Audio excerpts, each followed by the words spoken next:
Well, hello and welcome to another episode of Brax, Tacks. We are in our series in our youth group called The King and His Kingdom. It's our Matthew all play that the whole church has been going through. And this week we were in Matthew chapter 10.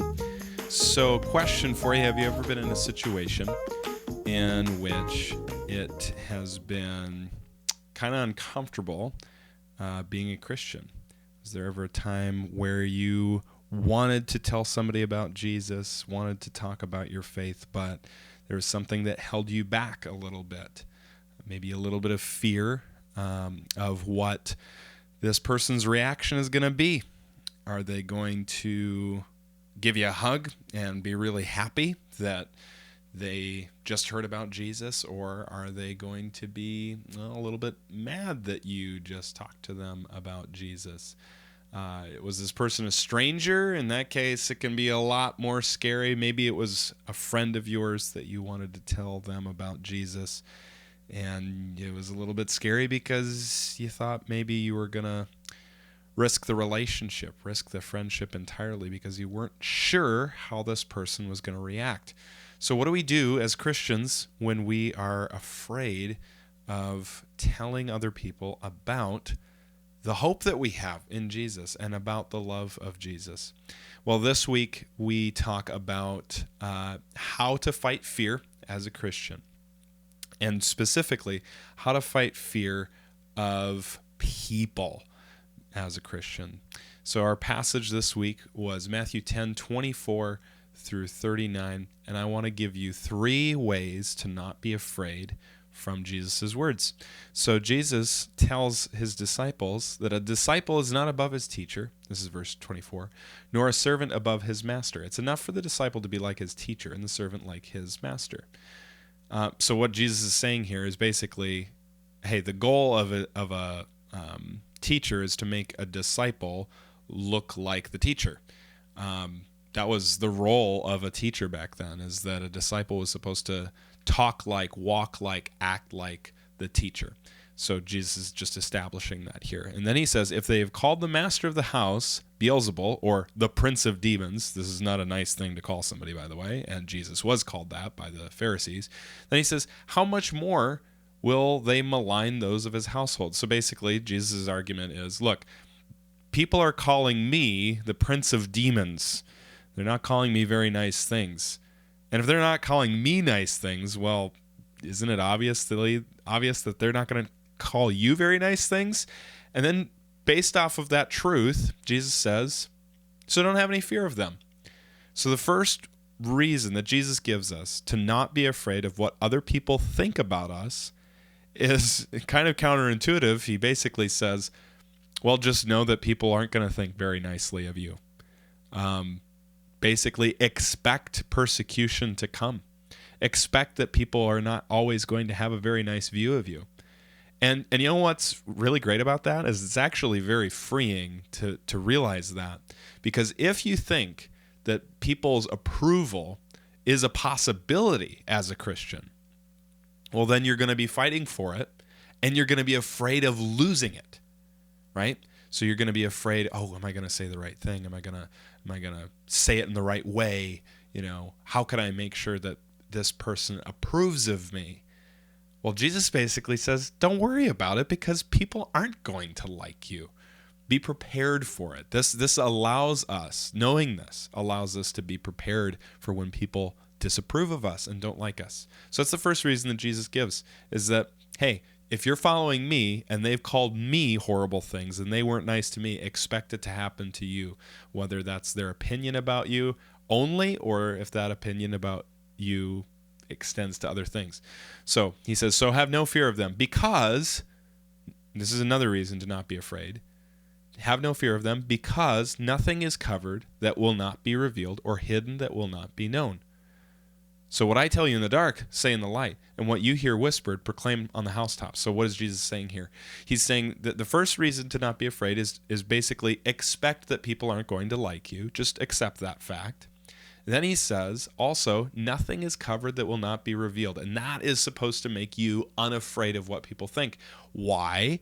Because I think what Jesus is saying is, look, at the very end of human history, there is going to be a judgment. God is going to sit on his throne and judge everybody.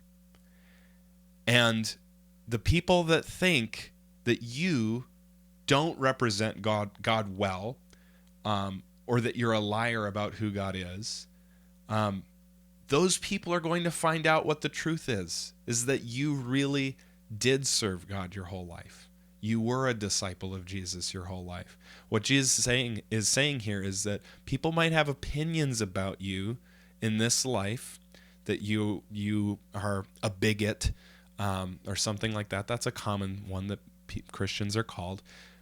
But in the end, God's going to reveal everything. He's going to reveal everything about you, that you really were a disciple of his. And that's the core truth. You need to know that. That's what Jesus is saying is going to be revealed at the end, is that you were a disciple of his and that you weren't a bigot. And basically what's happening here is that God will show up on the scene eventually. And when he does, he will vindicate you. He will make everything right. He will put those accusers to shame. He'll cause them to be silent, because he will be speaking truth about you and about them. So Jesus is saying, hey, someday God's going to judge everybody, and in that day you will be proven right. You can't prove God right now. You can't be proven right in this life, because there's the requirement of faith and things like that. You can't prove that God is real. You can't prove that Jesus is really the Son of God. Now, you can, but that's not the point, is that you can't prove beyond a shadow of a doubt. You can't just say, oh, look, here's Jesus over here. Put your fingers into his nail-scarred hands and all that kind of stuff. You can't prove in that way. But someday God will prove himself, and he will prove you. God will argue your case someday. So don't be afraid of people. Expect persecution to come, and know that someday God will speak on your behalf. And then he says, and do not fear those who kill the body, but cannot kill the soul. Rather, fear him who can destroy both soul and body in hell. So what's Jesus' third reason for you to not be afraid? He says, don't be afraid of those who kill the body, but cannot kill the soul.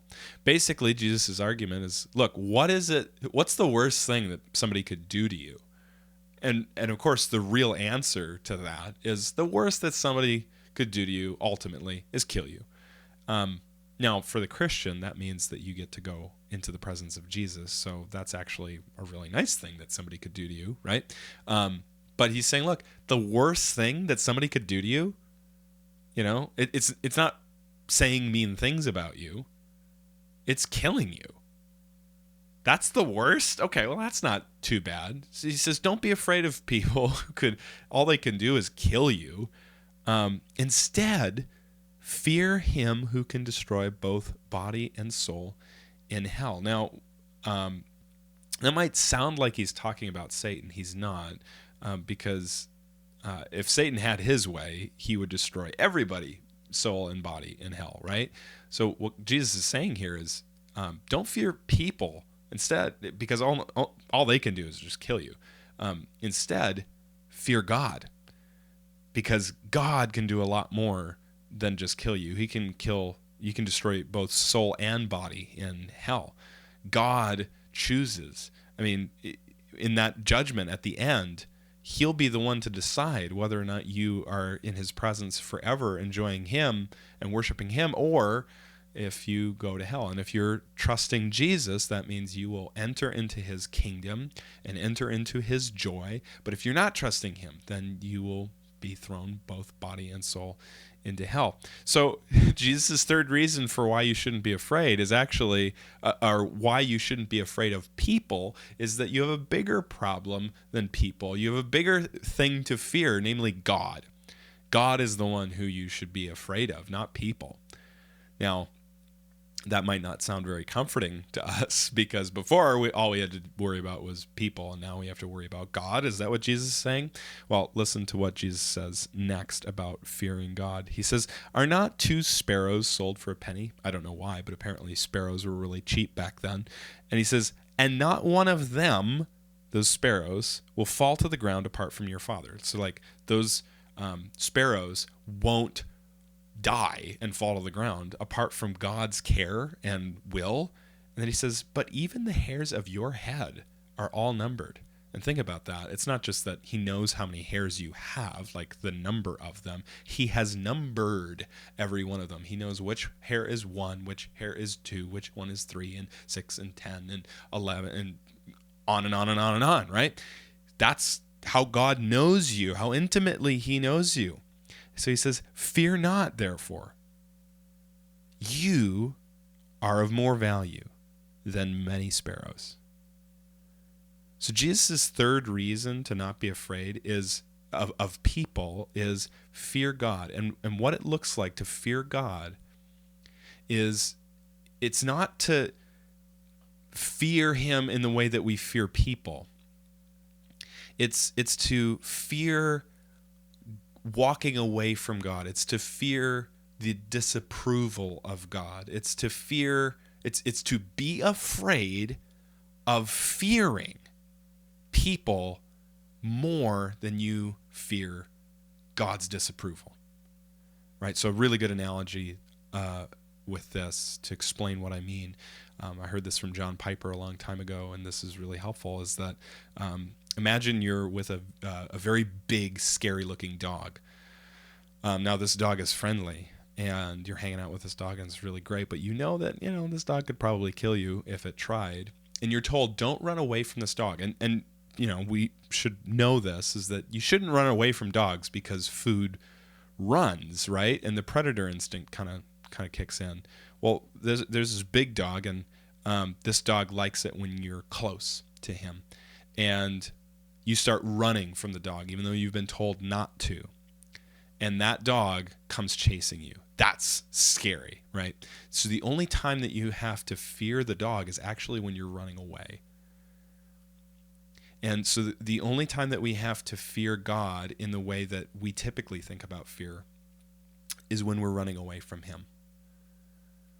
God desires that we would be close because he values us more than he values any of his creations. And he has such intimate knowledge and care for us that all of the hairs of your head are numbered. So to fear God then is to be afraid of leaving him, right? To let the opinions of people be more important to us than God's opinion about us. And so we run away from him because we care more about what those people think, right? So we're supposed to stay close and know that he loves us and cares for us. That's what it means to fear God. So the 3 reasons that Jesus gives on how to not be afraid of people is, first one, just accept the fact that people are not always going to like you because you're a Christian. And that that's really why, is that sometimes it really is just because you're a Christian that they're not going to like you. And you need to accept that. You need to know that that's coming. As a disciple of Jesus, that's what's coming for you. And then to know that someday God will speak on your behalf. God himself will say, this is my beloved son. This is but my beloved daughter, in whom I have been well pleased there as long as they have been with me. And hey, all you people that did not like them because they were a follower of mine, you know who's right? Me and my children, not you. God will speak for you eventually. That's Jesus' second reason. The last reason is don't be afraid of people. All they can do is kill you, and that means that you get to be with Jesus. And you have someone bigger to fear, God himself. And that fear does not look like cowering in front of God or fearing him like we fear people. It means we're afraid of leaving him because his love for us is so good. So don't be afraid of people. God loves you. He will speak on your behalf. And hey, being a disciple of Jesus is hard in this world sometimes. So until next time, go and tell them to come and see. We'll see you later.